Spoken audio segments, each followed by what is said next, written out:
স্বামীজি একবার লন্ডনে রাজযোগ সম্বন্ধে বলছেন।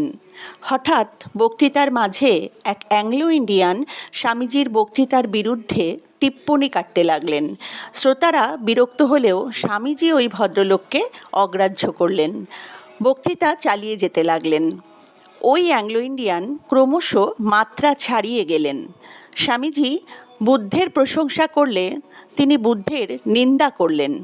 স্বামীজি সাধুদের প্রশংসা করলে তিনি সাধুদের চোর ছ্যাঁচোর বলে গালাগালি করলেন। শেষে তিনি স্বামীজিকে বাঙালি বুঝতে পেরে বাঙালির নিন্দা ও ইংরেজদের প্রশস্তি করতে লাগলেন।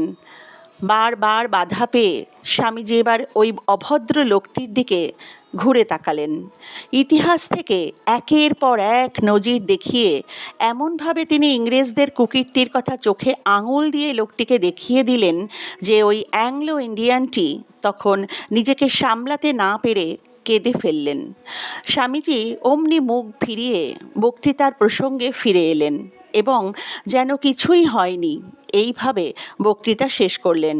স্বামীজি আমেরিকার একটি বক্তৃতায় পাশ্চাত্যের প্রবল ভারত নিন্দার সমালোচনায় করে বলেছিলেন, যদি গোটা ভারত উঠে দাঁড়ায় এবং ভারত মহাসাগরের নিচে যত কাদা আছে সব তুলে নিয়ে পাশ্চাত্য দেশগুলোর দিকে ছুঁড়ে মারে, তাহলেও আপনারা আমাদের বিরুদ্ধে যা করছেন তার যৎসামান্য প্রতিশোধও হবে না। জয় ঠাকুর, জয় তু স্বামীজি।